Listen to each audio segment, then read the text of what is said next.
Hey guys, Julian Lello here, Melbourne-based fashion photographer, and in today's video I want to share with you how to start and build a successful photography business. So if you're anything like me, photography started out as a bit of a hobby, something that you slowly dedicated more and more time to.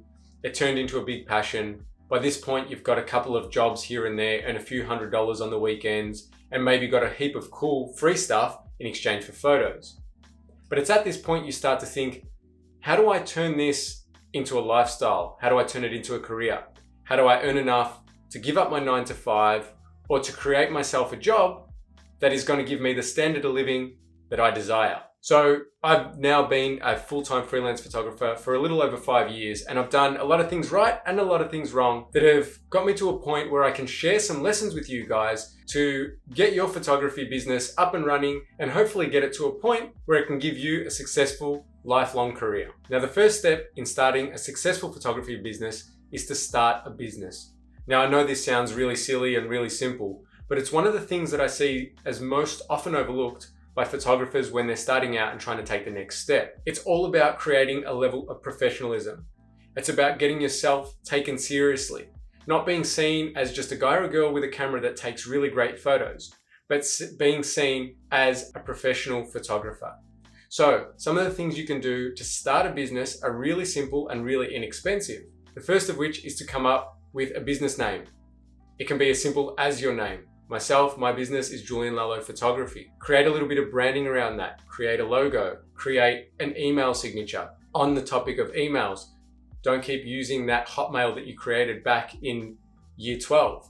Create a professional sounding email. Website. Proper invoicing system. Get an ABN.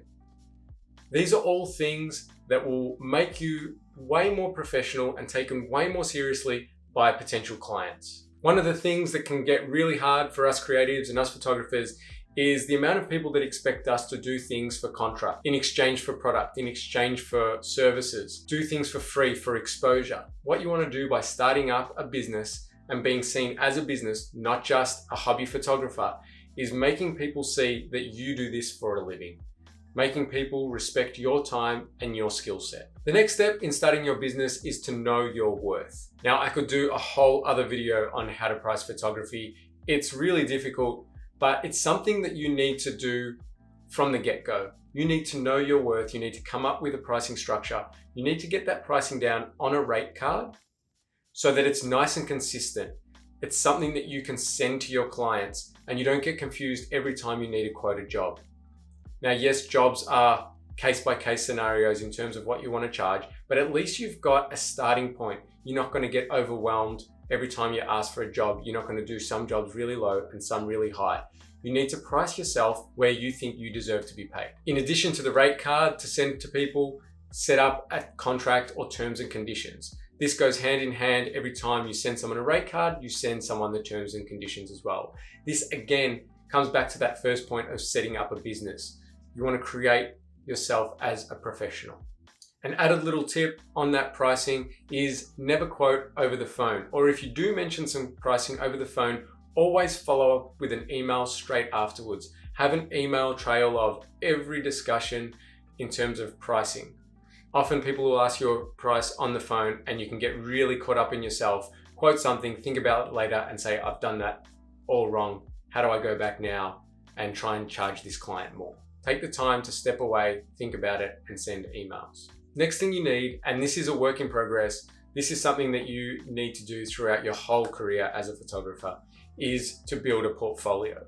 Portfolio, I have a video on this topic, I'll link it in the description down below, but building a portfolio means website, media kit, and social media. This needs to be constantly updated. This isn't something that you need to think about in terms of engagement or likes. This is something that just needs to be your best work that is constantly updated so that you can share it with potential clients, inquiring clients, so that anybody that may need a photographer at any time can search and see your work. From here, you want to get yourself exposure.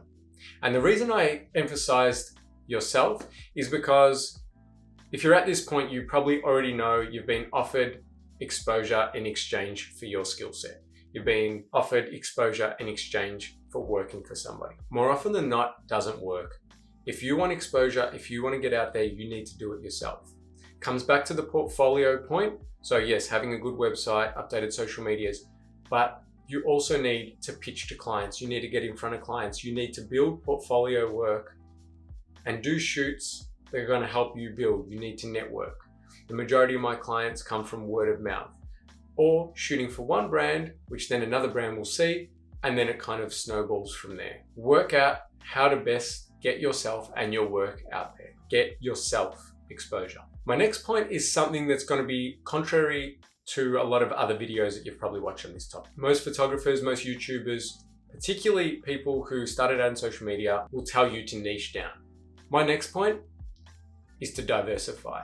When I started out, I shot a lot of different genres of photography. The end goal, yes, is to niche down and shoot what you're really passionate about, because that's going to ultimately give you job satisfaction as well as a great business. But in the beginning, shoot as much as you can. You're going to meet a lot of people. You're going to learn a lot of skills. You're going to put yourself out of your comfort zone to shoot different genres of photography. Now, it doesn't mean you need to shoot everything. I've never shot weddings before. It's something that I'm not really comfortable doing and not interested in doing. But I have shot product photography, which I don't love doing at all. But in the beginning, I shot it. It taught me some other skills about lighting. It forced me to learn clipping on Photoshop and a heap of other things. I've shot food, fashion, travel. All these things helped me generate an income in the beginning, as well as meet all those contacts and build a portfolio like I previously mentioned. As you start to build more and more experience and you have income coming in and you're getting more and more work, then you can start being more picky and start niching down, so to speak. My next point is a really important one. And this is really just a life lesson so much as it is a business lesson.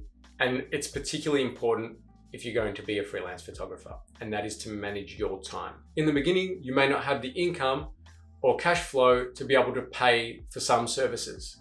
So you're going to be doing everything yourself. Not only do you have to deal with the client's pre-shoot, you need to do the photo shoot, then you need to edit, then you need to invoice, then you need to use some of those images and update your website, update your media kit. The jobs for a freelance photographer are endless. And it's really easy to get hung up on one job and neglect another. So time management is key. This is something that I'm still dealing with 5 years in. I am by no means an expert on time management, but it's something that's really important to consider. There are a heap of good resources on YouTube, great books. And like I said, this doesn't just relate to photography. This is just a life skill and a business skill in general. So there are a heap of great resources outside of photography resources that can help you with your time management. My last point, I'm not going to get into it. I'm just going to give it to you straight. And that is to keep learning. So with all that said, I hope you got a little something out of the lessons that I've learned over my 5+ years as a freelance photographer. I hope you can now go and implement them and start to grow your own photography business. If you have any questions about anything I covered or anything else photography related or business or photography related, let me know down in the comments. If you enjoyed the video, help me out with a like, subscribe, and as always, thank you for pressing play.